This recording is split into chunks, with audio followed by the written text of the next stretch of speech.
Welcome into Other People's Shoes. I'm your host, Neil, and today, again, one of my favorite people. There are very few on my list. I know it probably seems like everyone's my favorite, but this person in particular I'm really fond of, and I've known her a really long time. This is my friend Shannon, and she is going to be talking about where she is in her faith and why she's chosen to stay in the church and just kind of the journey that has taken her on, and how she's raising her daughter, and just fascinating stuff. Shannon and I have a really great conversation, and I hope that comes out in the talk that we have today. So I hope you're ready. Make sure your tray tables are in the upright position because this is gonna be awesome. Here we go. Hey, come take a walk with me, not like you used to do. Do something different and put yourself in other people's shoes. Open up your mind and open up your eyes and change your direction, change your perspective.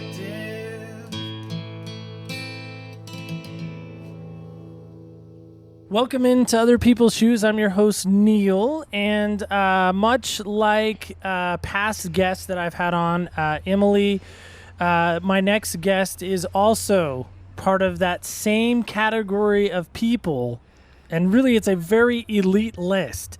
Some would say executive membership list, if we were thinking about it from a Costco standpoint, because, by the way, who doesn't love Costco? Oh, wait, my hand's up in the air because I'm not a big fan of Costco.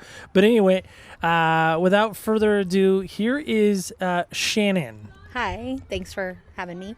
So how are you, Shannon? I'm good. Are you? Well, the sun is shining. And It is. It's beautiful out You're and not raining. sitting so I'm outside gonna your soak it up. house. So this is the first time I've done an at-house interview, by the way. Ooh, see? So there we go. And you're We're like in my oasis. We are. This is the oasis of Shannon. The oasis. We are here in the oasis of Shannon. So Shannon, background on you just a little bit. Do you remember when we first met? Middle school. So how old are you back then? Oh my gosh. I don't know. even know. How old were we? Like 13? 12? Okay. I think like 12. 12-ish? Oh, wow. 12-ish. Are you sure? Yeah, I think so. Okay. All right. Because it was like, I'm going to test your memory over mine. Like, let's. Because it's more, Okay, but. probably like, more accurate. It is more accurate, which means that the story that I tell is more accurate. So tell the story then. So the story is we went to that church because my grandparents went there. Yes. The church that And- we're going to be talking about that you grew up in your youth experience. Yeah, it's basically, yeah. I Okay. tell everyone I grew up in that church. Okay. We grew up all over, Right. but that's the church I really grew That's up your in. church home? That's my home. Okay. And so there were these kids in youth group, and nice kids, just kind of their own little tight group of a little bit older than us, and then there was you and myself and Tiffany that were all about the same age, and Ooh, name dropping. I'll name drop. It's Yeah, all good. there you go. Okay. Real names, by the way. She's not changing names here. Well, There I we might go. change some names. Okay, but- fair enough. So, Go on. so Tiffany was accepted because her older sister was in youth group. Right. Kind of on the outskirts, but still accepted. And then there was me, the new kid, and then you, the goofy, obnoxious kid. And Wow, goofy obnoxious? you know, in like Finding Nemo, that kid, they're all like, I'm allergic to H2O. I'm obnoxious. Like that kid always that little like character in Nemo always reminded me of you. I'm going to have to go back and watch Nemo now. So, Thanks for that. But go on. So I was kind of quiet and stuff, but and they'd talk to me here and there, and then there was you, and I was just like, they don't really like that kid, but he's kind of weird, and I feel bad, so I'll chat with him and hang with him more, and of course you tell the story that it was like I was the quiet one that nobody would talk to. That is true. I do tell that story because that makes me sound like the hero of the story. Like I reached out, I was doing, some people would say what Jesus called me to do. Yeah. And I was just like, oh, poor awkward kid. I'll talk to him. Poor awkward kid. It was that or like talk to my little brother. And at the time I was like, nope, not happening. Yeah. So now look at us. Look at us now. 38 for you, 39 for me. Long time. We've traveled so many roads together, but this one we've never traveled together. I feel like when we really sit down and look back to those high school days in youth group and that church that we grew up in. So Shannon, we got to get this out of the way first. Mm-hmm. So I know you're not much of a shoe person per se, but we're going to go into it anyway. But I'm not. But yeah. but here we go. So Shannon, your shoe size, please. I wear an 8.5 to a 9, depending on the fit. Okay. And I know personally probably your preferred shoe method or shoe choice, but let our listeners know. Yeah. I'm flip-flops or bare feet. Yep. I wear flip-flops from April 1st until October 1st, if at all possible. So is there a brand? I mean, is there a set brand? Because, Yeah. I hate to admit it, I am such a brand snob now. I'm fully admitting that on my own show, but you don't have a set brand, do I'm you? not picky on a brand. It really, I will literally, go from store to store to store and try on flip-flops until I find some that are comfortable. Yeah. I will say that I am not an Old Navy fan. I know people are going to, be in shock. I'm going to get hate mail now. Dollar flip-flops. But I hate the little plastic things that dig into your foot. Okay. Because, the longer you wear your flip-flops, the more they get kind of worn to your foot, and I hate that. So... being such a shoe person, you would think I would like feet, right? Yeah. But I hate feet, but I love shoes. And I don't mind looking at feet as long as they look good. If they don't look like hobbit feet, Sure. we're good. But, I've kind of gotten spoiled too, where I like to go get pedicures. And then I'm like, well, I want to show off my nail polish. So flip-flops are perfect for that. Okay. My cousin, I shouldn't tell this story. I don't know if she'll listen, but maybe she will. Hopefully. So my cousin is also a big flip-flop fan, and she does a job where she has to look good, right? So she has these high-priced, I don't know what they're called because I'm not a girl. I don't know girl shoes, but high-priced heels almost, right? Oh yeah. And so she'll wear those in her car. Right? When she's going into this meeting or whatever. Yeah. And then the minute she's done in the car, she's in, and she's got flip-flops on. Yeah. Yeah. So anyway, well, I'm shout just out saying, to, if any of those high-priced flip-flop companies want someone to rep their shoes, I am down for that. You're down. I will ever get give you honest sponsored feedback by a shoe company that hopefully they make flip-flops, because we could do that. Okay, I could do that. So digging into this, you kind of alluded to it, but maybe you didn't really specifically. But what is your church story? If you were going to kind of package it. So, what does that look like? I kind of went all over. My dad was in the Air Force, and so we, moved from state to state and just kind of went to whatever church we found that worked. And growing up, my parents were willing to go to whatever church they felt like they needed to go to. So when we moved up to Oregon after my dad retired, we just started going to the church my grandparents went to, and got involved with the youth group there and really connected with our youth pastor, and just he really challenged me to step outside of my comfort zone and get to know people. And so I kind of grew up in that. When I met Jason and we got married, we started going to his church out in Eagle Point, little tiny church. It's tiny. Really very tiny little country church, Yeah. super cute. They have a horse trough for their baptism. First time I ever saw that weirded me out, because I'm like, where's your bathtub? What do you mean? I'm glad I'm already baptized, because I'm not getting in that. So we went there for a long time. We were involved with youth group. My husband and I were the youth leaders there for about 10 years, I think. And then we just finally hit a point where we felt like we needed to leave. And then we went to another church out in Gold Hill that met in a school. That's kind of a weird experience to not have a real church building and be told every week you have to reset up everything because the teachers don't like it when you move the desks. Go figure. And then now, and those were non-denominational churches. And then we finally felt like it was time to leave there. And so now we're at a Baptist church, a First Baptist church. Not a second Baptist. Not a church. second, and not I'm always laughed at they're that through the years. Our pastor jokes. They have a class that you go through before you can become a member, just to kind of give you a background on all of that. And he's like, we like to not only be offensive by saying we're a Baptist church, but we're the First Baptist. That's hilarious. Okay. It's pretty funny. So let's kind of hone in on those youth days. So you mentioned, going to the grandparents' church, which is the church that I was attending, and that's where we met.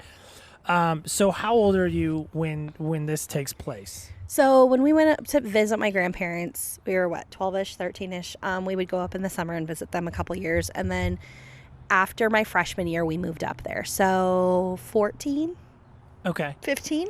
Did your parents in any way make you go to church? No. I mean, well, I don't really think I was ever forced to go to church. I think I was always just like, oh, let's go to church. Because, I mean, I like being around people. I like talking to people, and so it's always a fun thing.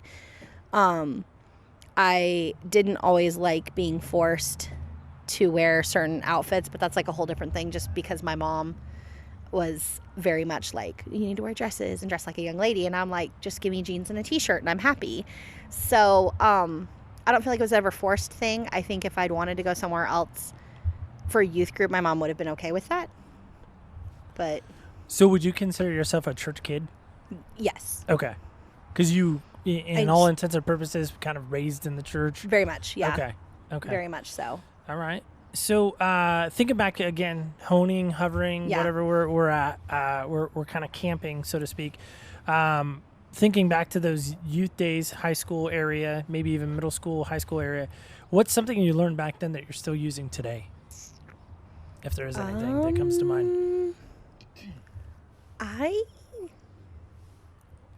don't know. I mean, I feel like I use a lot of things now that I used then. I think the biggest thing is our youth pastor always called it carefronting. Ooh, okay. So, Talk about that. Because I know what you're talking about, but others may not. Carefronting Right. was when you had an issue with someone and you needed to go to them, and it was kind of reinforcing that you needed to go in love, and you needed to be like, listen, we have I have a problem with what you're doing or with what has happened, and remembering to use I statements, remembering to like kind of focus on those things and do those things, and so for me, it's always been one of those things, and it's like I don't like confrontation, anyways. But when I have to do it, it's always one of those things of like, okay, how can I do this and not make that person feel attacked and not make that person, feel like I'm just, I don't know, just slamming everything they have to say, when it's my emotions and my issues and my reaction to what has happened, not necessarily anything on them.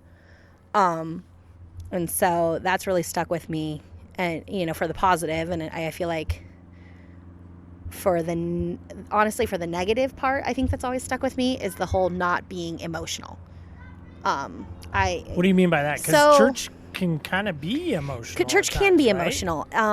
But I just discovered it more, as we grew older and kind of was more in leadership roles and kind of, an older teenager or even an adult dealing with the church. When I'm upset, I'll get very emotional, and especially when it's a confrontational situation. So I'll already be kind of close to tears, just because that's how my body like reacts to that initial thing. If I'm not mad, then that's going to be my reaction. And being told by people, well, you're just being emotional, would just make me really angry. And then like realize, and then feeling like you can't be emotional when you're upset or when you're bringing an issue to someone, when you need to be confrontational, that like you just can't do that. And so that really, you got to kind of have emotions. Yeah, you're supposed to take emotions out of the equation. Okay. And as I've kind of grown past that, and even dealing with my daughter, it's like you can't take emotions out of the equation. Emotions are always part of the equation. Okay. So thinking back again to those youth time, and maybe this happened before those days. Yeah. So take that into consideration as well. But do you ever remember a moment, or maybe a moment, event, circumstance, whatever, that you did make a decision to, accept Jesus as your Lord and Savior? And if so, what did that look like? I did as a kid, like back in elementary school. And I just remember thinking, oh, that's, like, that makes sense. It's actually funny. Like, I remember really physically probably going, yes. Not even at church. It was at our house, and my mom, I don't know why, for some reason, they had one of those, like, evangelical things, like Billy Graham or something on TV. And they were talking about that and talking about, like, what Jesus wants for you, and like who Jesus is and how he wants to be a part of your life. And I'm like in the kitchen, putzing around in the, pantry looking for snacks. And I'm standing there and I'm listening to this while I'm trying to figure out, do I want SpaghettiOs or not? But I was like, yeah, I want Jesus in my heart. And so I literally and they started praying at that point. So I'm literally praying in the pantry, waiting for snacks. So that was my moment. And so not only are you looking for goldfish, but you found Jesus, right? while looking for, you're looking for some crackers, and you find boom. Jesus in the pantry. Found Jesus. That's a great so I did that, and kind of all these years of knowing you, I didn't know that. Yeah, that's actually I did not know that. That's actually I the love moment. it when things and like then that happen. I feel like I rededicated my life to get on the whole, like, ooh, which way is it for some more controversial topics in the Christian world. Sure. So I rededicated my life when we lived in New Mexico. One of my friends invited me to her church, and they had a very charismatic church that they went to. And there was this mime troupe that came there, and they were, doing all these different things. And you're like, oh, yeah, that's cool, whatever. I'm just here for this food and, hanging out with this cute boy that I see over there. And at the end of it, they did this performance, and they brought this guy out, and they were doing the whole crucifixion of Jesus to this song. I don't remember what the song is. Probably no a clue. Carmen song. Who knows? I don't even think it was Carmen because I'd heard Carmen. Like, Carmen, I went to by a the way, Carmen is a really concert, old man. Christian artist. Shout out Like, to Carmen there. I went to his Google that concert if when I you're lived in curious. Virginia, so There you it was go. not a Carmen song. Okay. Like, I knew that stuff. There you go. And, it was the one time they all broke character and were, like, yelling, crucify him, crucify him. And then, like, this whole thing, they just do the whole thing. And, of course, they're miming it all. Right. Just crucifying him. And it, like, just hits you. And it was the most powerful thing I'd ever seen in my life. Like, I probably cried harder at that than I did watching any other thing in my life. So help me out. You're. I always ask year because for me, mentally, I need that in perspective. Probably so, 6th grade. 6th grade. Yeah, and 6th, 7th grade, right and in you're there. now, I'm dropping your age again. You're now 38, and that I am. stuck with you. It did. It, like, That's there what is, I'm trying to get at, right? Yeah. Is how that's like a core impacting- memory yeah, right there. How impacting that is. So that was huge for me. And, and so I went to that youth group for a little while with my friend every week. And then when we moved, it was like, that's, it was great because we found a youth group. And then, I found friends in that youth group, and those friends happened to go to church with me. And so it was like, this is what I do. Yeah. That's awesome. So Billy Graham and then the rededication and the mime. From some mime troupe. From the mime troupe that we don't know what song they sang. No clue what song, no clue who they were. Not that they sang, but they acted out. Yeah. Okay, so again, hovering back to those youth days when you and I were interacting together in the high school youth group, what kept you coming in those days? Do you know? I mean, was there a specific thing? Was there a series of things? Again, we kind of talk about that a little bit. Like what led you to keep coming? Well, like, I mean, honestly, we all hung out at school, and then we'd all go to youth group, so it was more time to hang out with my friends. And Scott, like, I will name drop. I got no issues name dropping. Scott being our youth leader. Yeah, our youth leader, our Scott. Main youth leader. Scott made a huge difference Okay. in my life. I feel like, that first time, like, before I even started school, I just started school, and Scott was just like, well, what are you doing for lunch? And I'm like, I sit in this awkward patio area with a bunch of bricks by myself because it's kind of awkward, and it's high school, and it's a new high school, and I didn't grow up with all these kids. Right. And he was just like, well, it's Sunday. By Wednesday, I want you to meet 3 new people, and you're going to come and tell me their names. And I'm like, well, what if I don't? And, like, I don't even remember what he said. And it was just like, and so then it was like every week he challenged me to kind of come out of my shell more and get back to where I was, because it was just, I mean, I always liked making new friends and talking to people, but when we moved from New Mexico to Oregon, it was just like this whole different thing, because it's just kind of a different atmosphere here. It's like, if you don't, like, the valley it's big, but it's so small that if you don't know people, if you don't grow up here, you don't know anybody. And it's very hard kind of breaking into that. What helped you break into that? Scott. We'll build on that. Scott forcing me to get to know people. Okay.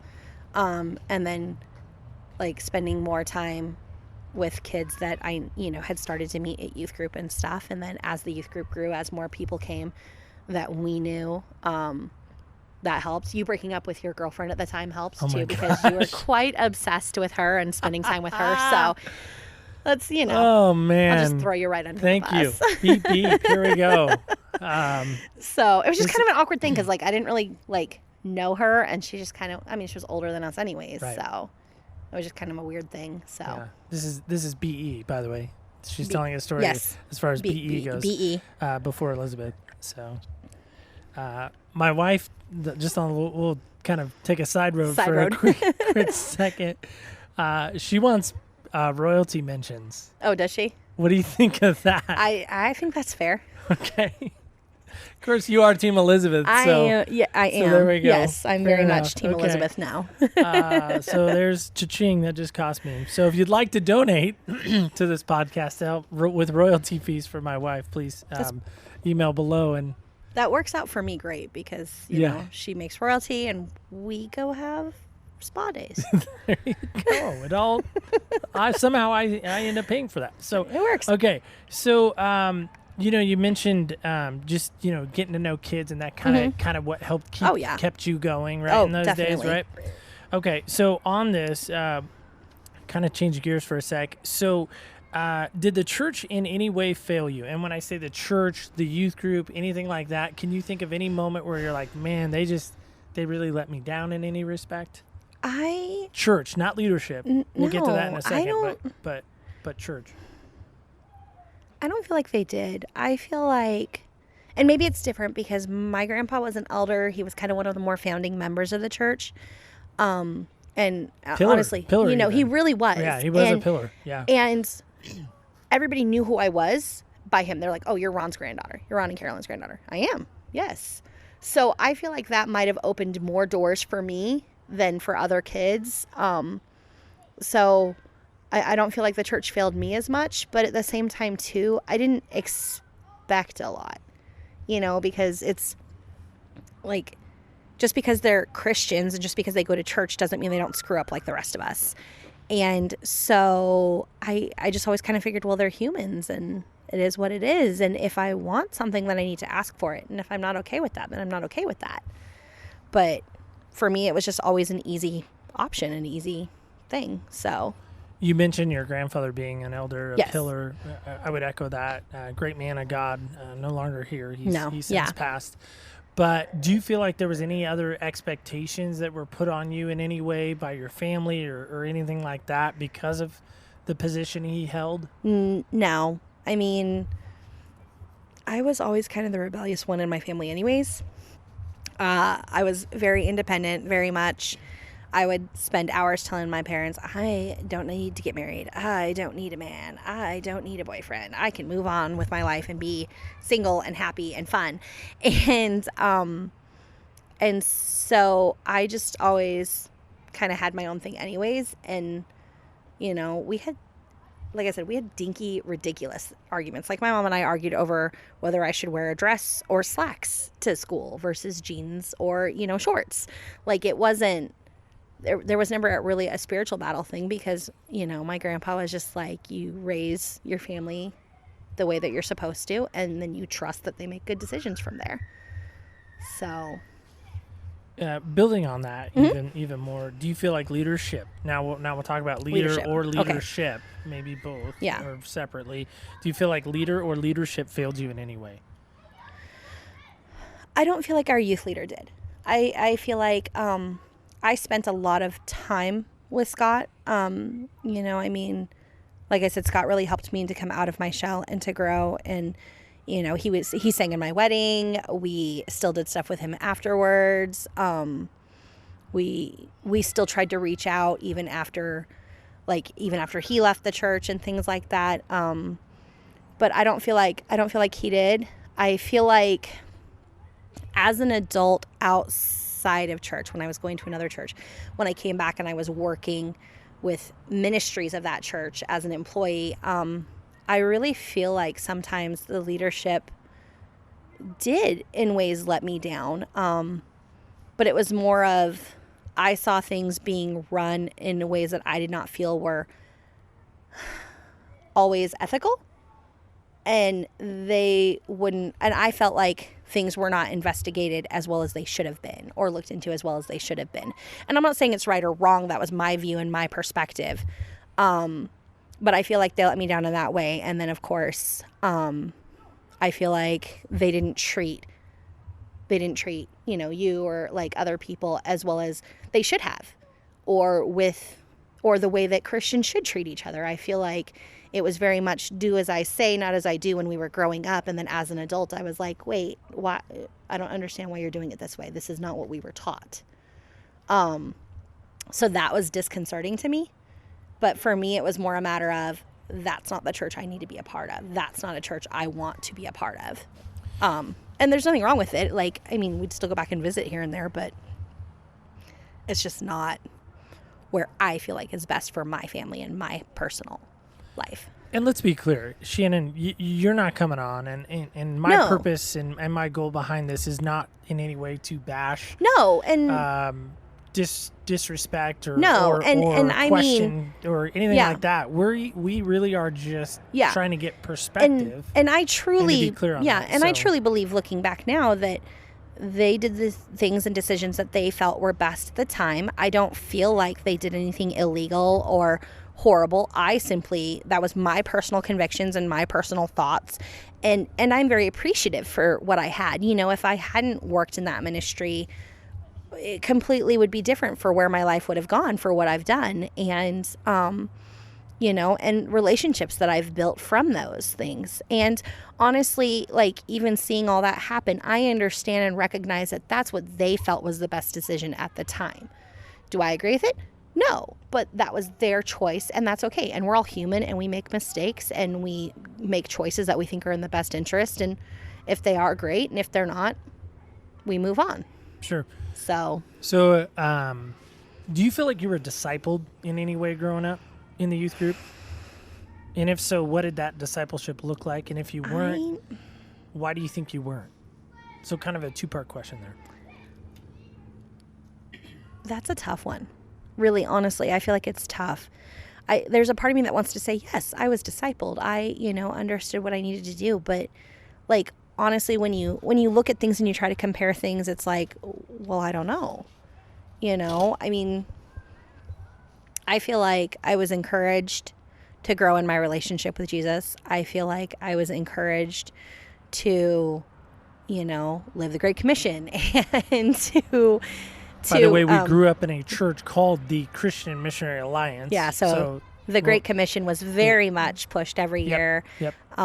They were very again, strong about nothing missions, against which is the awesome. Christ- I love that. Nothing against the Christian Missionary Alliance. Yeah, too, I so. love that. I think it's amazing. Continue, sorry. No, you're totally fine. I grew up learning those things and feeling like I should do those things, but I think if you look at discipleship in the way of like having a mentor, having someone who is with you every step of the way and continues to do that, I don't know. I really don't know. Like, I want to say, oh yeah, Scott totally did that, but there were times that Scott wasn't available and I didn't feel comfortable enough with we didn't have a lot of women leaders. When we were in high school, it was kind of a one-man band. It was pretty much a one-man band. We had like another set of parents that were involved, but the people that I had started to connect with when I was in middle school moved. So that kind of took that. And I had Karen and Marshall for a long time. Like, they were a part of it for a while. And then when they felt like it was time to move on, I kind of lost that. So, I can't really answer it. Okay. I feel like a politician, okay. working my way all the way around and going, I don't know. I really feel like you did, because I think you feel like you didn't, but I think you did, because if I'm not putting words in your mouth, I think what I hear you say is you really kind of didn't, in a lot of respects, get discipled. No. Okay. I feel like it's so hard, because I think that's part of like an issue for me now is like everybody's like, oh, you need to be discipled. You need to have a Barnabas and a Timothy. Like, you need to have someone who's mentoring you and praying for you and doing things for you. And then you need to have someone that you're mentoring and praying for. And I'm like, dude, that's a lot of work. I'm like, when do I have time for that? I barely have time for me. Yeah. So I go to the spa. I don't have time to disciple people. Go to the pastor's job. Yeah. I wish, like. Yeah, right? Okay, looking back, greatest Yes. memory? Greatest memory. I probably have like 2 or 3. That's okay. What are they? So Fire 'em one away. of them is it's hard to name a big one, lock-in. maybe, you know what I mean? We had this huge lock-in and we played sanctuary baseball and hide and go seek in the dark and I don't even know, like relays, and it was just ridiculous and over the top, and something that now I'm like, no. If they came to me now and said, hey, listen, because we help with youth at our church here and there, Right. and then if they're like, we want to do a lock-in and all-nighter, I'd be like, nope, count me out, because I do not have the energy for that. So Louis Giglio was talking a while back in one of his messages about a lock-in. Yeah. Like whoever thought of that. I don't know who thought of that, but they should be shot. Be taken up. Yeah, and he breaks down a lock-in for those that don't know. That's in a previous episode, but if you didn't hear it, a lock-in, again, being locked in, usually starting around 7 at night, going till like 7 in the morning, and again, what Shannon describes is accurate. Just I've Chaos done and them sugar. not only as a youth, I was a part of them, but leading them as well. Yeah, I did that too when we were younger, and now that I've passed this point, I'm like, nope. Yeah, and I kind of am with you. value Like my if sleep my a little more. leadership at my church currently asked me, I probably would do it because I'm sick in that respect. But man, they are brutal. Oh no, no, that I've run races that are not as hard as a lot. I would rather run a race. And I don't like running. Yeah. Okay, so you have But more? yeah, so there's Please, that one. go. And then we got I off on that, loved but I go loved ahead. when we went to Great America.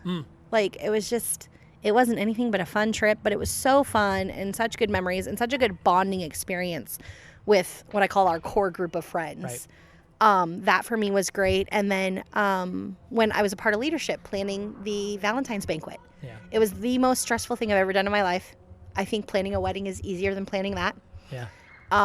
But it was, I don't know, for me it was a really big growing experience because it really forced me to have to learn how to interact better with adults. And, and I mean, when you're like 16, you're like, I don't want to talk to these old people about this. Right. Like, you smile and you're like, hi, and you act all sweet when you're talking to them at church. But, you're like, what am I supposed to do with this? Right. And like trying to get adults to donate things So or to sponsor it. So What is the Valentine's? so banquet? basically, it was a big Yeah, fundraiser for the youth there you group, go. and we would create a menu. And sorry, we got planes. We going. got a plane going over, but that's okay. Pretty cool. It's fun. Squirrel. Squirrel. And we would prepare this whole meal, start to finish, 3-course meal. And the adults would come, and the kids would serve them, and they'd be dressed up like waiters, and we would provide, music, entertainment, and basically it would just be this big fancy dinner for couples or singles if they wanted to go on a Valentine's thing. And We sold flowers, too. Yeah, we sold flowers. Yep. So basically, I was asked to be on student leadership that year, and I was in charge of planning it. And so, I had to put together where we were going to have this fountain indoors and what we were going to serve and who was cooking the food and who was serving this and who was doing that. And that for me really showed me that I have really good administrative skills. It's good to know that being a firstborn and being bossy actually pays off in other ways. So it really helped my bossiness. Or did something else to it, just enhanced it. Yeah, I don't know. Like a Jedi Master with there you go. with getting it done. Yeah. So those for me were you're planning that and planning it, ran it. Successful. It was successful. I was very stressed out. I probably lost about 20 pounds, which at the time, I probably thought was great. Now I'm like, I'd kill to lose 20 pounds planning a dinner.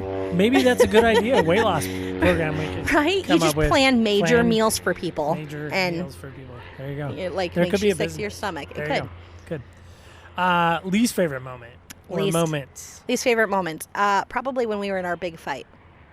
I feel like that really. Whoa, you and me? Yes. Oh no. Yes. Was that youth group related though? It came over to youth group. Oh, it did. It really affected youth group. We just, I don't even remember what you're fighting about. It was stupid. Yeah, it was so stupid. It was like the most ridiculous thing. And it just became this big, huge blow up that lasted for 2 weeks. And it was almost like a divorce. It was like you were on this side of youth group and I was on this side of youth group, and whoever was with you was on that side and whoever was with me was on this side, and we wouldn't talk to each other and we wouldn't do anything with each other. And if you were playing a game, I wasn't doing that game. If I was involved in that game, you weren't doing it. We wouldn't go near each other. We wouldn't talk to each other. And it just it was like a poison almost. And I'll never forget when Scott was like, you two are sitting down, and we're like, no. And he's like, yes, you're hashing this out now. And he just forced us to sit down and talk with him. So I feel like that's probably that's the one major negative that sticks out in my head. Wow. So. Okay. Didn't know I was going to be in that. Yeah, well, wasn't braced for that. So you mentioned your daughter. I did. Yes. She is 16. She is. Sorry. That's depressing. hard to get that out even for me. She goes to youth group? She does. Why? In your mind, do you think she goes to youth group? I know she's not here. She loves it. And so you can't necessarily speak for her entirely. But as a mom, why do you think she goes? Well, I think it's... And why do you think it's important for her to go? I think she goes because, one, she's heard all the stories. She's always seen us work with youth as long as she's been around. And so she's always seen the fun stuff she could do. And so she wanted to go to youth group. She wanted to be a part of that. She wanted to go on the trips and the adventures and stuff. And so it started as that. And then now the relationships that she's built with these kids is amazing.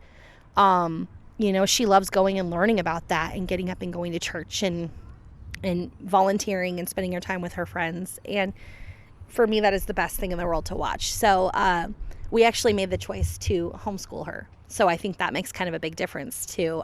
Technically, she goes to the charter school. So she has like classes and stuff that she does, and and she's involved in activities. But for the most part, that's pretty independent, right? Yeah, it's very much independent. It's very much, she's an only child, and she's involved in activities. I would call it a sport, but we won't get into that debate. So she's involved in other activities, but this is really like her way. Like she's got adults, because we're not involved in every single thing with youth group, because I don't want to be that parent. I don't want to be that parent that's like, oh, I'm your leader at youth group and I'm your leader at home and I help teach you stuff. That's too much for me. Why do you think that's such a, I don't know what the word I'm looking for is. Why have you chosen not to do that, I guess, as a parent? Honestly, because of youth group. We had a girl in youth group and her parents were involved, and her parents were great people. And I know that she loves them and has a great relationship with them. But at the time, she was very adamant about, I don't want to be involved in that if my parents are doing it. I don't want to ride in the car with my parents. And I could see that, I would pray and pray and pray when Scott would say, oh, we need volunteers for this, that my parents would not volunteer. And I love my mom and dad, but I was like, please no, I really do not want to spend this whole trip with my mom looking over my shoulder at what I'm doing. So I don't want Raina to ever look at that and feel like she can't do things, or she can't be herself, or she can't talk to someone if she's struggling with stuff, because I'm not expecting her to come to me and be like, Mom, I'm, whatever. Like, I'd love it if she, I'd love it if she wants to, but I don't want her to feel like I'm her only option. I want her to have other adults that she can talk to and trust and be involved with in her life. So you don't make her go? I do not make her go. No. Honestly, there are days when I'm like, can we just sleep in today? Do we have to get up and go to Sunday school? And she's like, let's go. And like, she's up, her alarm has been set, she's showered, she's done her hair, she put on her makeup, she's dressed, and she's like, if I could drive, I'd be gone right now. So, wow, that's so awesome. Yeah, she loves it, absolutely loves it. We decided to do a surprise birthday party for her.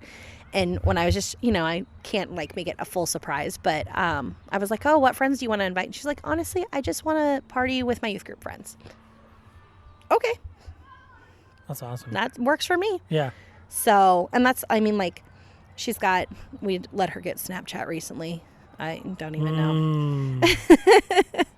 Well, it's very under control kind of thing. Good. Okay.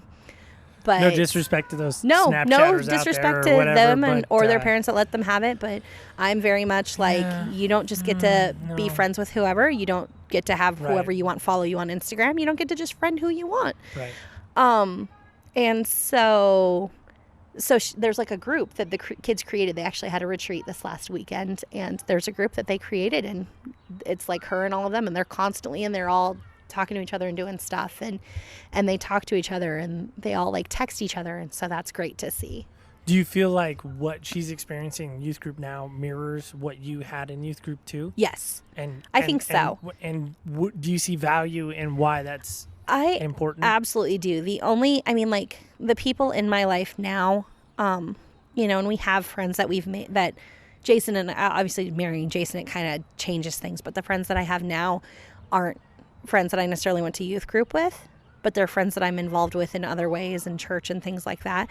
But like, my closest group of people are people that we went to church together, we went to youth group together, we went to school together, and her dynamic's a little different because she doesn't go to school with all of them. In fact, they all come from different schools. But like, those friends don't leave. We've got like a Facebook group going right now of a bunch of us girls that when we all turn 40, we're all going to take this girls trip. And it's just like, it's crazy to you to think like it's been 20 years since high school. And we're all more excited about the idea of doing a youth group reunion than a high school reunion. Because let's be honest, when we had our 10-year, we all went and just sat together at the same table. So I was like, we could have saved a ton of money and done this on our own. The joy of living in a small town. Right? Yeah.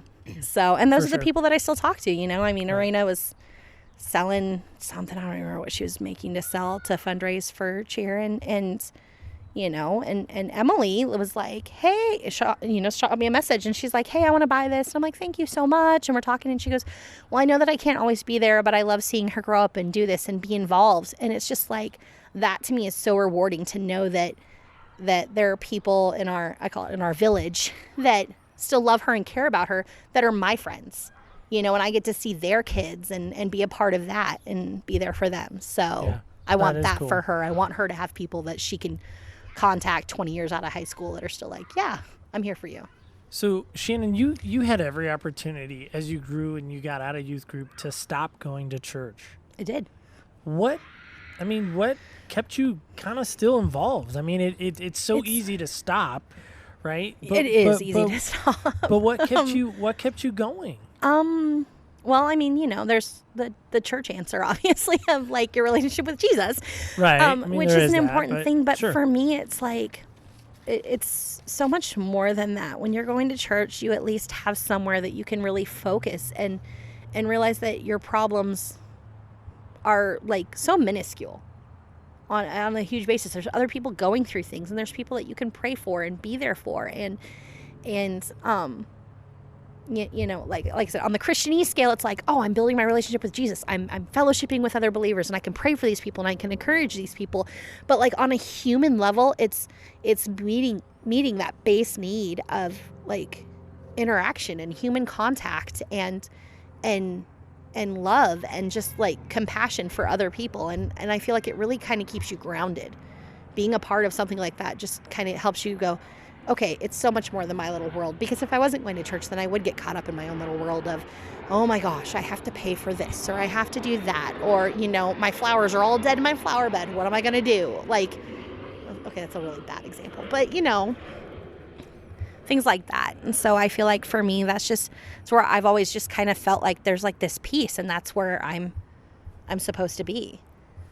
What would you tell to somebody who we went to youth group with right now? Mm-hmm. And it doesn't, I'm not thinking of anybody specific, but what would you tell that person right now about maybe getting reconnected with church in your mind? Why would that be so important to tell them or to say to them? Because, well, I think it's kind of along the lines of, you know, where is your relationship? Where is your level of life happening, so to speak? It's, you know, for me, I'm able to have more compassion and to focus on the needs of others and understanding that the world is so much bigger than just me, because I go to church, because I spend time in the Word, because, and you know, there's that argument of I don't need to go to church to be a Christian, and you don't, but there's a reason why church was created. There's a reason why church is. It's because we need that moment. We need other people filling us up. We need to be, you know, helping to fill other people up, and you can't do that if you're not involved. I think a lot of the problem with a lot of people, and you know, and I can think of some people that have kind of come away from church because they're just like, that's not my thing, or whatever. I'm done. It's hurt me. I'm done, you know. And the sad thing is that they have let human error get in the way of something that is bigger than human error. You know, God is so much bigger than us, and whether you're a Christian or not, you have to acknowledge that there is something bigger than you that is in control of everything that is around you. And if you don't have Jesus, if you don't have church, what have you got? You know, we actually have a girl that's on one of Arena's teams. She has torn her ACL on one leg, and then at the competition that they were at 2 weeks ago, she tore her ACL on her other leg right in the middle of the performance. And she's 18. Like, it was the most heartbreaking thing in the world to watch. And it's just like, and it's talking to her, and like, you can see she's upset. She was getting ready to go to college and try out for teams at college and do all this stuff. And this has really made her have to stop and evaluate, okay, am I going to this college because I want to be on a cheer team, or am I going to this college because this is where I want to go to college? And it's a huge deal for her mom too. And so I feel like for me, this has been a great opportunity to be able to pray for them and to think about them and encourage them and encourage them. Hey, go talk to your pastor, go be involved in church. Like, there's a reason why this happened. And there's people that are involved that I'm, friends with that aren't Christians that are like, well, there's a reason. Everything happens for a reason. And I'm like, yes, there is a reason. So you need to have, and I honestly believe if they didn't have faith, if they weren't Christians, you could just fall into this pit of despair of why me? Why do bad things happen to people? Well, bad things happen because the bad things happen. I mean, you can get that Christian answer of bad things happen because of sin, but it's life. Yeah. So I want to dig into this a little bit more. Again, most of these episodes, if you're listening and you've listened to previous episodes, you probably already know this, but it bears repeating. A lot of this idea and this thought comes out of this book called You Lost Me. It's a book put out by the Barna Group. Barna Research Group does a ton of church research on why people do whatever. Well, they did this book again called You Lost Me, centering around kids that are 14-ish to 19 and kind of their journey on why they leave church. And so they came up with 6 reasons why people leave church. Okay. No particular order here, but there's 6 of them. So I'm curious, I'm going to read the statement if you agree or disagree, and then maybe why, if you're willing to go there. So here we go. Reason number 1, church seems overprotective. I disagree. Okay, why? I don't feel like church is protective enough. Okay, how so? Well, I mean, you hear about in the news where leaders do things to children, or things happen to kids in churches, and I don't feel like there's enough protection for them. I feel like churches really you can't just trust that just because someone's a Christian they're not going to have sinful issues or fall into temptation. And so I feel like churches need to be more protective of that. You hear about like shootings and things like that, and I'm like, there are things you can do to prevent those things. Just because your doors are open doesn't mean that you don't have security, doesn't mean that you aren't taking precautions to take care of your people the way they need to be taken care of. Okay. So. Good stuff there. Reason number 2, teens and 20-somethings experience of Christianity is shallow. I call BS on that. Okay. I'm going to call total BS on that. Okay, so, go ahead. Well, and I have people that are in my life that have said that. I watched them go to a youth group we were involved in, and they're like, those kids are shallow. Well, how would you know? You didn't talk to them. Like, they don't. There's so much instant gratification in the world today that if we don't make an instant deep connection, then you obviously are not worth my time, or you're not worth this or that. And I'm not trying to slam 20-something-year-olds or teenagers. I'm really not. But relationships take time. You're willing to pour time and effort into a relationship with a boyfriend or girlfriend. You should be willing to pour that into other people. And to say, well, they don't care or they are just shallow is crap. Sorry. I think crap's okay to say. Crap is okay. Okay. I think. We'll just go with it. We'll go with it.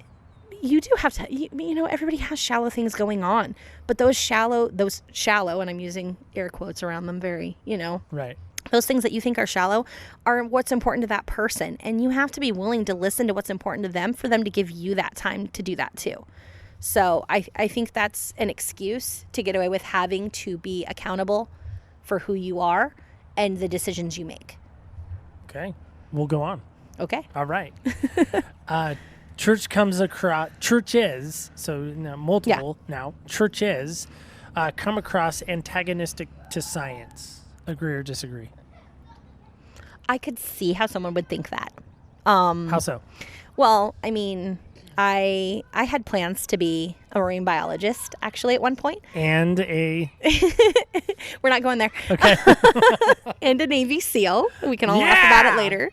But, so I was going to be very involved in science. Obviously, you want to work in a science field, you're going to have to take a lot of science classes, which means you're going to be dealing with a lot of theories and laws that you don't necessarily agree with. But I don't feel like churches are against science so much as they're pro what the Bible says. Churches believe that the Bible says what it says, and science is so like, well, you have to prove it. You know, you have to be able to say that the dandelions grow in your grass because you've watered it. Like, like it's all down to the scientific method. And the sad thing is, I actually was talking with a college student not too long ago, and she was saying that now even the scientific method is not an accurate way to prove a law. Like, that's fascinating. Yeah, like now it's just getting to this point that it's like science can't even prove science. Wow. So I don't feel like churches are anti-science. I feel like nobody knows what's going on, so they can't even determine what's up. Okay. So, and there are churches that believe in evolution. There are churches that, I don't know what else there is. Like, it's not like they deny gravity or the atmosphere or right, or the world climate is flat. change or, you know, things like that. So I feel like, right there. yeah. Sure. Reason number 4. Young Christians' church experience related to sexuality are often simplistic and judgmental. Young Christians' church experience related to sexuality are often simplistic and judgmental. I agree with that. Okay, why? I mean, I'm definitely an advocate for, you know, waiting for sex until you're married. Simply because of the baggage and the work and honest, you know, I mean, there's STDs and there's a lot that goes with that, you know, I don't know, taking the purity side of it. I'm just taking like as a parent, as someone who's done research and done things, you know, to learn that stuff, that it's like, I agree, waiting until you're with one person is the smartest choice you can make. But I feel like the church gets very judgy. If, you know, how many times if you have someone who's like living with their boyfriend and they're coming to church, are you saying, well, you're not a Christian or you're not here or that? And I'm not saying it's right or wrong. I'm just saying we get very judgy about those things without learning the situation, without learning the scenario. You know, a girl comes in with... You're saying we as the church. We as the church, okay. Yes, not like you and me. Right. But the church does that. And I think it's even that way when it comes to, you know, a girl gets pregnant and she's not married. And are you accepting of that? Are you throwing them a baby shower? Are you like trying to help them? Or are you just like, you need to get married or you're a little sinner or blah, blah, blah, you know? Or they get pregnant and then they decide to have an abortion. How are we treating them with that? Do you think discipleship falls into that question? I think some of that becomes discipleship, but I think a lot of that just is, we get so caught up in the, I'm pursuing holiness, I'm pursuing a right relationship with Jesus, that we take where we're at in life and we just assume everyone else needs to be at that point. And it's not that way, you know? I mean, just because I waited to have sex until I was married doesn't mean that I'm going to judge someone else for not waiting. You know, that was a decision they made. And it's not my place to judge them on that. Okay. So. Reason number 5. They wrestle, and I'm guessing it's the collective they, as far as they leaving. They wrestle with the exclusive nature of Christianity. Now, you probably know this verse. Jesus says, I am the way, the truth, and the life. Nobody comes to the Father except through me. That statement alone, to me, says very much exclusive. What do you think of that? I would say from an outside standpoint, it is exclusive, but it's the truth. How come we're willing to let other religions say, this is how you get to heaven, this is what is okay, but Christianity can't? I feel like that's wrong, and all we do is exclude. You look at like clubs that kids are in high school now, and it's like, if you don't play, if you're not a football player, you can't be on the football team. My kid can't just go be on the football team because she wants to be on the football team. You have to have there's requirements, there are standards in order to do that. All dogs do not go to heaven kind of mentality. Not dogs per se, but It's like not everybody gets to go to heaven. And And, and you got to be okay with that. Like, I mean, obviously God wants everyone to be in heaven, but they have to make their choices for themselves. And to say, well, they're being exclusive or they're being judgy. Well, they're no judgy or more exclusive than you are. You can't be like, oh, well, you're a white woman, so you can't be in this club.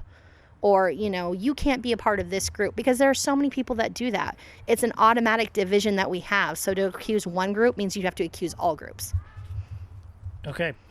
Last one, number Yes. 6. Church feels unfriendly to those who doubt.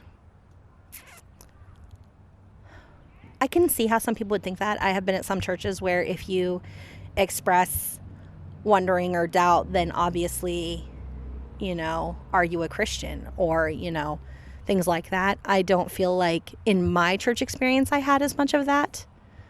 But I can see why people would think that. Why do you think that is? I don't know. Why? Okay. It's such a hard thing to like. Do you think growing such a up, hard and thing to again, do going back with to that, that, right? because- So if there were kids in our youth group that struggled with doubt, would they have Yeah. been accepted? Would they have felt in any way unfriendly if they had come to youth group in a group setting and said, listen, I think this whole thing is hooey, hogwash, whatever. Would they have been accepted? I think so. Okay. I think we were more accepting of people where they were at than other people would be. I think that I don't know. I think it's just hard. Everybody has doubts about things. And so to be like, oh, well, we're not going to accept you because you have doubts is ridiculous. I mean, it's hard to just blindly accept something that you can't see or feel or be a part of. And how are you going to do that? So I Okay. don't think there's anything wrong with doubt. Sure. It has its place, right? Yeah. Just got to work through it. So, Shannon, any last thoughts before we play our game? Anything you want to just reminisce or Well, I don't know. Do you have anything? I was just trying to think of anything if I had anything else, but So, I first want to say thanks for doing oh, this. thank you. And then the It's next kinda thing fun. I was going to ask is, why did you want to do it when I asked you? And then we'll play our game. Well, at first I was kind of even questioning if I should. Why? Because, I mean, I don't feel like, I didn't go to, I had plans to go to college. I didn't go to college. I've been a stay-at-home mom. I, volunteer and stuff, but I don't really feel like I had any professional level of, this is what I think, to No stand on kind of expert thing. level? Yeah. Okay. No expert level. I have a lot of opinions. Sure. It's always fun. I'll bring opinions all day long. I think that came out today. I could be wrong, Just a little. but I feel like we might have hit that one out Yeah. of the park. Okay. But, so I wasn't sure at first. And you're like, oh, it'll be great. And I'm like, okay, sure. Why not? Okay. What the heck? All right. So. Why? and- I want to say thanks for coming on. Yeah, thanks. I kind I of think feel it's like. been fun. Yeah. Right now it's reminiscent of our making a radio show days. Stop so. it. Are you kidding me? Nope. I'll go there. You can't just leave that there. You got to. So, context our there. our summer of fun. That's what I call it. Our summer of fun, where we basically hung out all summer and played Pac-Man on the Sega. Beat Sega that start Genesis. to Sega Genesis, Yeah. start to finish, beat Miss Pac-Man. And then we were like, let's make a radio show. So we had our music ready to play in the CD player, and Which is a like glorified mic. mixtape. By the Yeah, way. had if our you don't know microphone. what a mixtape is, go back and Google that. We had a too, but- microphone hooked up and had our own show. We were did. radio DJs, did. and we were super cool. And Yeah. we let my brother be the weather guy or I something. do. I was just thinking that David was the weather guy. That's funny. I'd forgotten. And my about mom just would roll her eyes and Yep. go do something else. So that. We were really lame. So that's what you were setting all this up, and I'm like, man, I feel like we're back in our radio days. It's digital now. We got our Headphones and a headphones. We got a microphone. mic, and I'm like, dude, I could go on the radio. you could. That's why I love the podcast so much, because it is like a radio show. So, no, I just want to say, I know we've traveled so many miles together as Yes. friends. We've walked through so many things together Yes. as friends, and I just want to say thanks. And I guess the reason, my motivation for having you on, is I always want to hear someone's perspective, because my perspective, I truly believe this, and I just am stuck on it, is my perspective is my perspective. Mm-hmm. It may be right, It may be wrong, but it's mine. I want to hear. I'm fascinated to hear other people's, and I don't know why I am. I don't know if it's the younger, child in me always wanting to know the story and the why and the how and the whatever. But for me, that's why I love doing this so much. This podcast so much is because, again, I am getting somebody else's point of view. And it gives you a chance to hear someone else's argument and go, oh, that's kind of cool. I never thought of that. Yeah, exactly. So we're going to play a game. So here we go. I like games. It's a game I like to call Senseless. Are you going to be able to hold the cup? I don't know if I'm going to be able to hold that cup. So, Shannon, tell me about this cup, because a couple people have talked about the cup. That's a North Carolina tumbler. And so, why don't you want to hold the North Carolina tumbler? I like to cheer for Duke, just to bug you. Let's go over this really fast, because now we're going to get you on record. Now we're going to take a little bit of extra time before we get into our game. Why do you cheer for Duke so much? Because you cheer for North Carolina. Is that the only reason? It did. Yes, it did start as an initial, like, you were hardcore North Carolina, and I'm wanted to bug you, and I was like, well, and then they were playing Duke, and you're like, I hate Duke, and I'm like, oh, I love Duke, and so it's just kind of grown from there, and and I'll watch interviews with Coach K, and he's pretty impressive, but it's really funny. You're gonna love this. So last night, we were sitting with some friends, and one of our friends' mom, we call her Nana, and I was like, dude, Coach K looks so angry, and they're winning. And Nana was like, well, what do you mean? And I'm like, look, that's that guy. And she goes, well, which one? I'm like, it's the white guy in the suit, Nana. And she goes, what? And I'm like, he looks like Satan in a suit. And Jason's like, did you just say that? I'm like, well, he kind of does. Like, if Satan had a face, I mean, and I'll say all the time, because, my husband is a hardcore Georgia fan, that Nick Saban is, I call him Nick Satan all the time.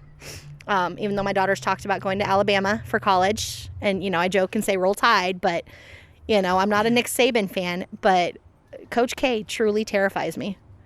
So this small, very small story, since we are on the North Carolina Duke rivalry. So we have a kid, his name is Kyle Singler. So shout out to Kyle Singler. Maybe come on the show sometime. Good for him.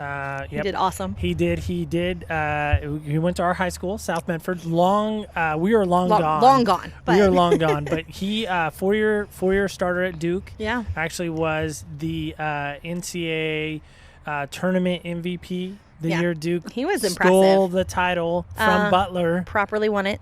Won it. But anyway, so prior to him going to Duke, I don't know if you know the story, but I was actually selling cell phones at the time prior to him going to Duke.